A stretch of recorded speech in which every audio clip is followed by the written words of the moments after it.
people who get malchus. We spoke in length about malchus. Now we can continue speaking about malchus. This is the Rambam. We're speaking about malchus.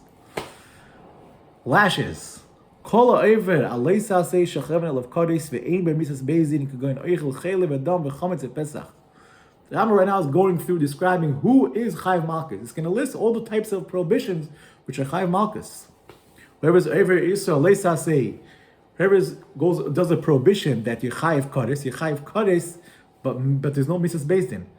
So he gets kodesh. I don't know what's the word in English for kodesh. Gets cut off. And Beis Din does not kill. Certainly, the Beis Din does not kill. And we can explain which ones. If someone eats forbidden fat, certain fats of the animal you're not allowed to eat, or blood, you're not allowed to eat blood, and you're not allowed to eat chametz and pesach. If someone eats these things, he's chayav kodesh, and it's chayav malchus. He's chayav malchus. Also, someone's over a misa aleisa prohibition, which is chayav misa from above, meaning there's nobody out there can kill him physically, but from Shemayim there is that isur, there is that punishment. For example, if somebody eats tevel, something which was not fruits, which was not given truma yet, or a kohen which ate a kohen which was not pure, that ate truma, which is pure, which is meant for the kohen, but not for him because he's not in a state of purity. He's not allowed to eat it, and if he eats it, he's chayav malchus. Also, if somebody does a prohibition that is linked to so to speak, a tikkun, a fix, you could fix it. Let's say, for example. Sorry, my bad. So take that back. A lav sheish be maise, and a lav that has a maise. And same to anyone who does a isur that has an act to it, he gets malchus. So basically, seems like any isur that it has, from what comes down from here, any isur that is done, you chayv malchus. That's what it seems like from the Rambam. Someone does a prohibition that has an act. But someone does a prohibition that does not have an act. For example, someone who goes around speaking lashon hara, speaks about not good things about people. But naked and out there, and he's I don't know what's the word, nekama. Like someone did to him something, so now he's going to do something back on purpose. You know, someone said, hey, someone asked him, he asked someone, could he lend him a shovel? And he said no. So now he's holding it against him forever because he didn't lend me a shovel one time to clean the snow. I'm never going to give you anything. Yeah, stuff like that. And also, someone as a judge only hears one opinion. There's usually two sides, and he only hears one side. Again, he is also over isur, but he's not chayav malchus. Let's see if you have a picture for that. What I just said, it just sounded too much, a bit complicated, so I made something over here. Hopefully will help understand. Ta-da.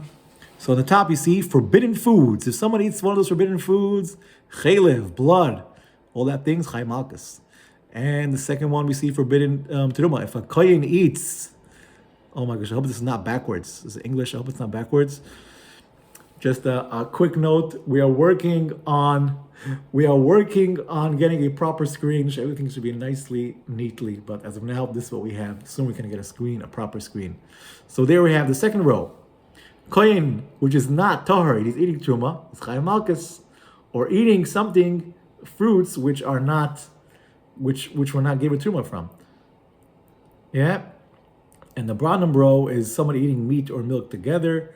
And the last one is someone wearing shatnez. I think we can read that. Yeah, we read that also. Shatnez is someone who's wearing clothing which are two different fabrics together, which that is the isur. Semer lupishtim, yeah? Interesting, someone came up with a study. There's a doctor or professor. Professor is named Dr. Heidi Yellins. Heidi Yellens, she made a research on this whole idea of shatiness, and she came to the conclusion that there is something called fabric frequency. There's frequency within fabrics. And the pishtan, the linen, I think, if I'm not mistaken, comes from flax seeds. Flax seeds has a frequency of 5,000 megahertz. I hope I'm not messing this up. And pishtan, wool, also has a frequency of 5,000 megahertz. And so each one of them that you wear, that's very good for you. But if you wear both of those clothing together, linen and wool together, they both have combination of megahertzes, but each frequency goes the opposite direction. One goes this way and one goes the other way. So it messes things up and it gives a person a bad frequency. Yeah, if you want to look up the name of the professor, I can show it to you right over here. Dr. Haley, however that name, pronounce that name again. I don't know if you can see it. Right there. Heidi Yellens. So this is very interesting. So even you see how even Meteva, you understand the Isser Shatnez has a real effect. Yeah, the whole long arichas, but that's like the Nekuda. Okay. Halacha Beis. Kol lav she'en b'maaseh. Any lav that does not have an act, a prohibition there's no act. Ein lekin olav, you don't get malchus for it. Chutz min nishba o meimer ne'mekal es Hashem chaveda b'shem. Besides, for someone who swears using Hashem's name, or someone who tries to take an animal, let's say he has like an old junky cow, or maybe in today's equivalent, let's say someone has, I don't know what, some old, something that he doesn't need in his house, and he says, oh, let's go to Beis Hamikdash. I'll give them my old, whatever, let's say he has an old car, I'll give them my old car, and I'll take the new car. I'll take their car, and we'll switch, and I don't know. Same thing, looks the same color, why not? You're not allowed to do that, yeah? I mean, in Torah, obviously, the equivalent of what it says over there is speaking about a cow. You can't bring your cow and say, hey, let's just switch with the Beis Hamikdash. What's the problem? It looks the same. They both do moo. Let's switch. You're not allowed to do that. And if someone doesn't, someone says, hey, my cow is going to Hekdesh and that cow is going to me, that's a prohibition.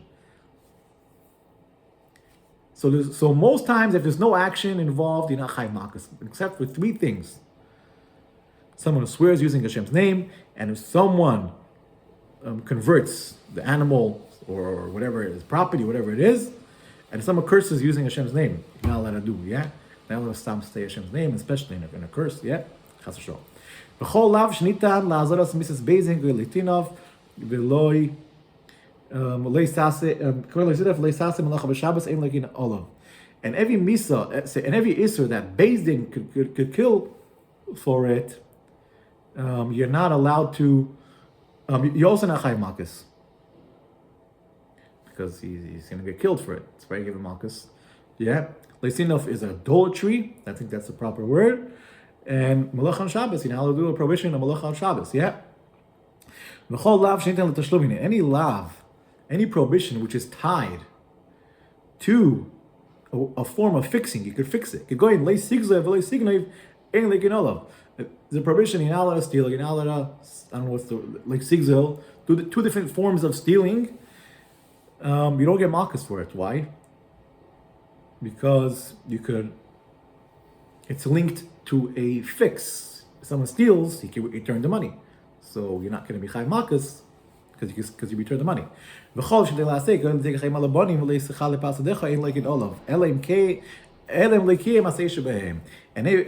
every isser which has this link that's linked directly to you're able to fix it, you're not chayv malchus.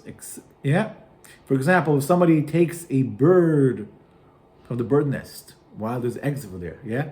Normally, you're supposed to send away the mother, and then you take the eggs. What happens if somebody came and took the bird, took the bird? Let's see if we have something for that over here.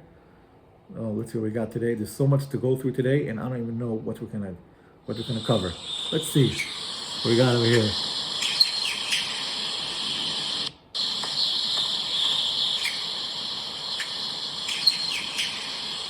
Yeah, he wants to take the bird.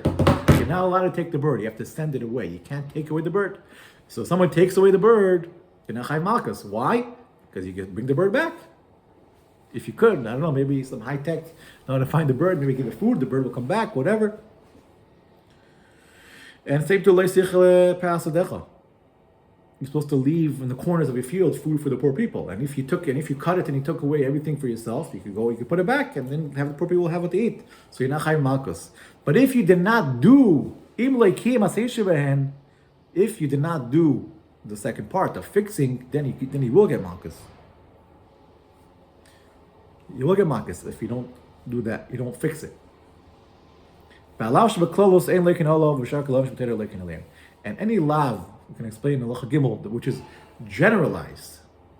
Which is a generalized, I like to use the word code, similar to a code. Everything has a code. This bottle has a code. What's the code? I don't know what's the code, but in order for it to be able to sell in the market for consumers, there's a certain standard that the company that manufactures this must follow. Same to this. If you want to sell this, there's certain codes about the plastic, about the metal, about the radiation, all these microphones. I don't know what's going off the battery right now, but there's certain regulations you have to follow. Everything has regulations you have to follow. Anything that's made. So there's codes. Yeah. So what happens if the codes are all generalized, all combined in one big code? That's what we're going to talk about over here. That's what's lav shebeklolos, similar to that. Halacha Gimel. Ezu lav shebeklolos. What is a lav which is generalized? A prohibition which is generalized. One prohibition which includes a lot. There's a pasuk says, "Don't eat on the blood." Literally, it means do not eat. It means do not eat blood. I think it also means do not eat when you shecht an animal till you cover its blood. And it means a few other things I can't remember right now. So it includes so many things. So someone goes against one of these, he's not chayiv malchus. Why? Because it's a generalized code. So somebody eats animal after he shechted it, before he covers the blood, doesn't get malchus. But why? Because that isser is included in mishtarayin, so you're not chayiv malchus.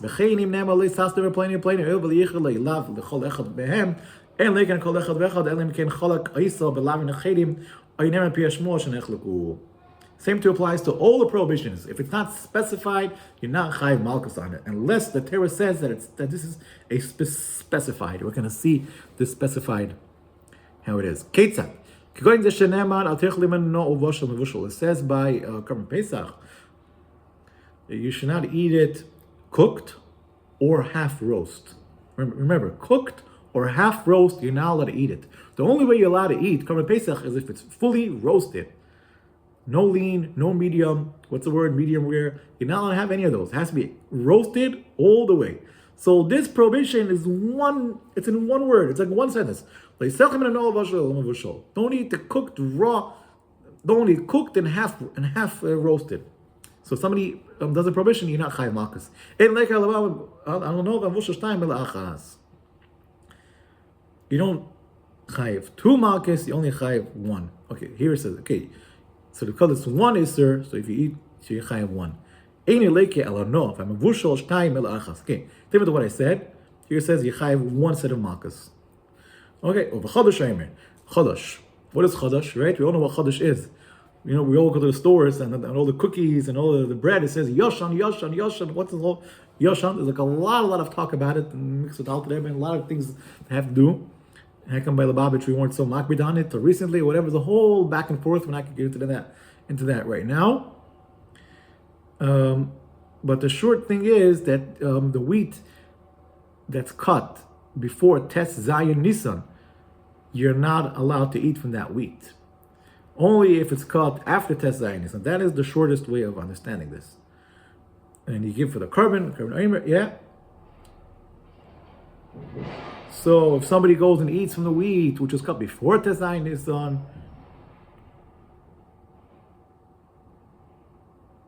or if he takes the wheat and he roasts it, lechem koli v'karmel leisachelu. If you eat lechem or bread or koli, or if the wheat is roasted or some sort of other way of cooking, caramel. Caramel doesn't mean sugar.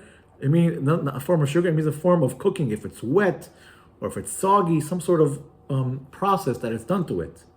If you eat any one of these things that are chodosh, you're chayiv malchus. Over here it's different. Why? Because the Torah, we have a Messiah from Moshe Rabbeinu that even though there are three codes in one code, in one pasuk, combined together, nonetheless, we have a Messiah that it's separate. And therefore, if anyone does any one of these prohibitions, he will be chayiv malchus, 3 malchus, yeah? 3 malchus, that's what it seems like. Sholosh malchus, I'm not sure if we're reading this right. Sholosh malchus, 3 malchus, or 3 sets of malchus. Okay. Sorry, be'esh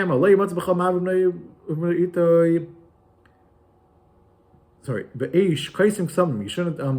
A person should not be found giving his son or his daughter in fire to some sort of kaisim ksamim, some sort of kishuv, some sort of avodah zarah. Even though they're all included in one isur, all these prohibitions. The pasuk later on separates them in different prohibitions. You shouldn't whisper to the avodah zarah. You shouldn't different types of avodah zarah. So because the Torah later on goes and says in 2 separate words, that's one thing. So that's another thing. So the 2 different prohibitions. So if the Torah separates them, separates the codes, then it's separate. Then a person who commits any one of them is chayiv malchus. Bit of a twist, a bit complicated, but hope you got it. You can rewind and listen again. Yeah. Halacha daled. Mi sheloka bebezdin al isur koris veloka pam shniya al isur koris atzmoi kigun sheochal chele veloka olav veloka chele pam shniya veloka olav. If someone got whipped, wow. Somebody got whipped in bezdin. Doesn't sound fun, but if somebody got whipped in a bezdin because he ate, because he's chayiv koris, whatever he did, he's chayiv koris. Yeah, what happens if, I don't know how, it happened again? He committed the same problem a second time. And he was brought back to Bezdin and he got whipped again. Now and then, so you whip him again, right? Well, now what happens if this happens 2 times, that's okay. I mean, not okay, but this is what we do. But the 3rd time, if it happens again, we don't whip him. We bring him down, we put him in a special room. Let's see. Machnisei lekipa, it's called a kippah. We put him in a kippah, it's a narrow place. You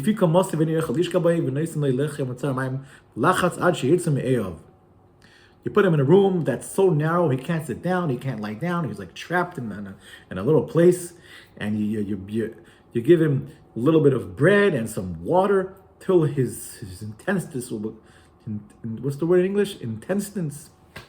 So late at night, I can't even think about these words right now. Intestine, his stomach becomes small. And now, a few days later, you give him sa'idi, you give him barley, and now, once his stomach was small, now the barley, when you put it in his stomach, it expands and it's going to kill him. Yeah? That's a punishment. Hey, if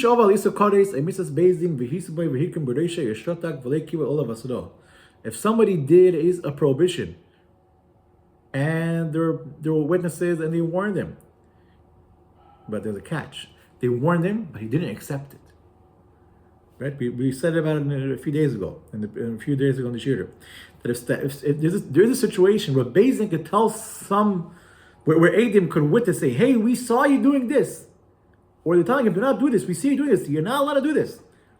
But at the same time, he just goes, So, you ever had a situation, you see your friend doing something, tell him, don't do it. And he winks to you and he says, Such a case, that's kind of basically, he's signaling that he's rejecting your words.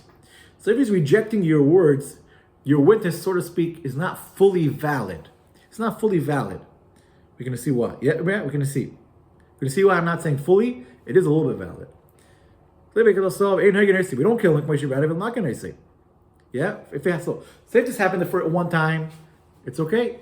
He got away. He sneaked away because he didn't agree. He nodded. He put his head down, or he was quiet. If it happened a second time, same thing. We don't hit him. We don't kill him. We don't give him malchus. If it happened a third time, and they warned him. Let's say it was Machal Shabbos. Once, twice, 3 times. Or Avodah Zarah. Did it 3 times. Did it 2 times. They witnessed him, but he didn't agree with them, so we don't do anything. The 3rd time, we don't even ask him. We just grab him. We put him in a room. We kill him till he dies. Yeah. Don't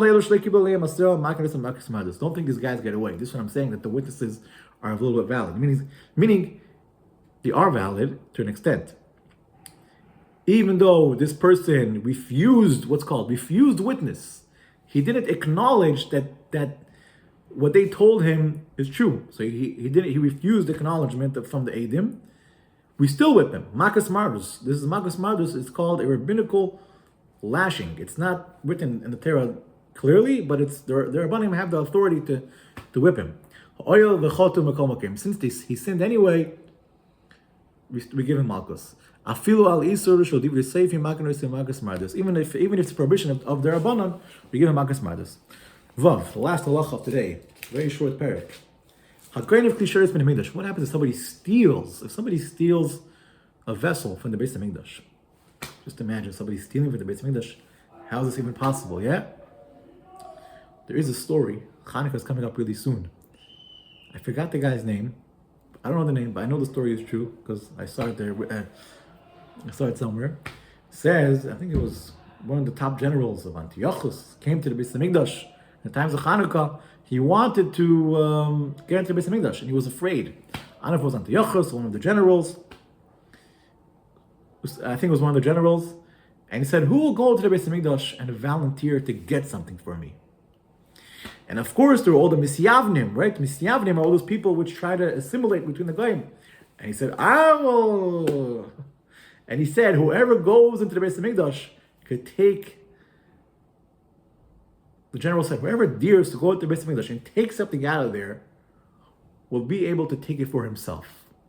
So this Misyavim said, oh, I will do that. That's nice. I'll get something nice for me.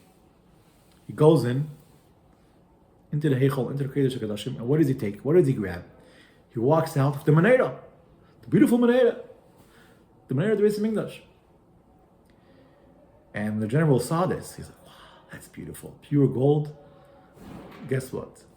Give me that Menorah. I'm taking that Menorah. Go back and take something else. And he hesitated. And he asked him, why are you hesitating? He said, I can't walk in there. I can't walk in there. It's like, what do you mean? You did it 2 minutes ago. You stole the Menorah. Took the Menorah. He's like, no, I'm not walking in.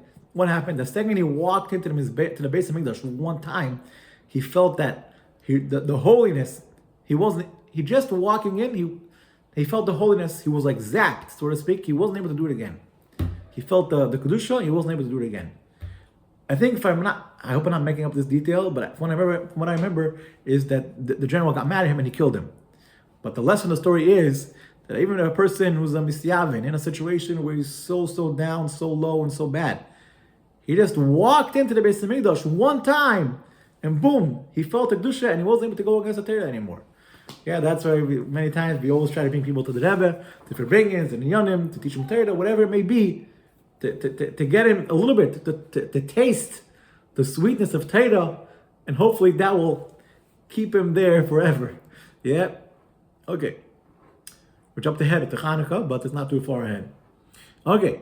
Yeah, some curses with avodah zarah, and someone who has an improper relationship with a goya.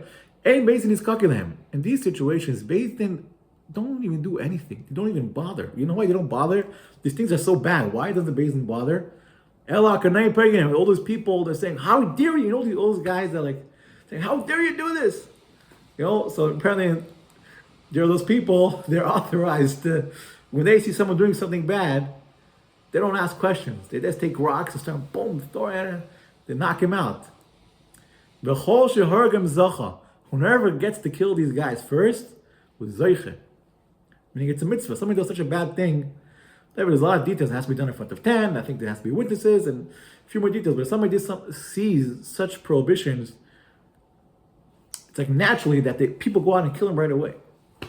And also a kohen that did service in the Beis Hamikdash while he was impure. They want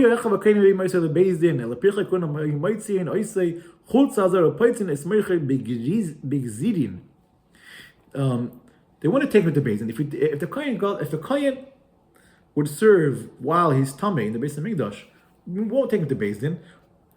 By the time he'll get out the door, all the Bachrim, the young guys, will give him such a beating, they will throw rocks at him till his brain splits into small snippets. What's it called? Moicha b'gzidin, if I, yep. Gzedas HaKosovi. She'ei memisin Beis Din v'lo makin sa'adam ela b'deos piv. Okay, next day. It's Gzedas HaKosov. Pasuk says that Beis Din cannot kill someone based off his own admission. I don't know if admission is the right word. Admitting. It has to be done through two witnesses. Oh, the fact that Yeshua killed Achan. Achan was a person who violated the cherem on Yericha. Yeshua made a cherem on Yericha. They did not allowed to enjoy anything from Yericha. When Yeshua came to conquer Israel, he made a cherem. The long story. He said he not allowed to enjoy from Yericha. And one person said, I enjoyed from the city. So Yeshua heard that. Boom, he killed him. But he self-incriminated. You're not allowed to do that. You need two witnesses. And David the Melech also, he killed. It's also a bit not clear exactly. Shaul the Melech. Shaul the Melech saw that the war is not going the way it seemed like it was going to go, and he decided it's better for him to kill himself than from the police team, the Graham killing him. So he told his helper to kill him. I don't know if the helper wanted. I can't remember exactly all the details. I don't know if the helper wanted to kill him or didn't want to kill him. And it seems like there was back and forth. But it turns out I think there was like one young guy there who finished off the deal or something like that. It's not really clear exactly right now. So this guy came to David and said, I was the one who did it.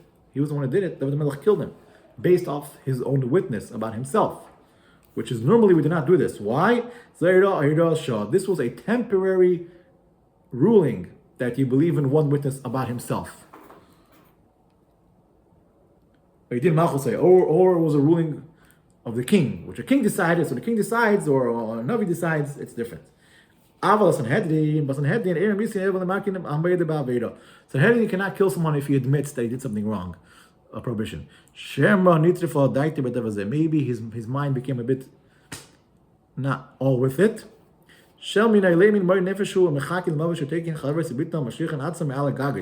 Maybe he was suicidal and he wants to kill himself. So he goes to base and he says, hey, I did this and this.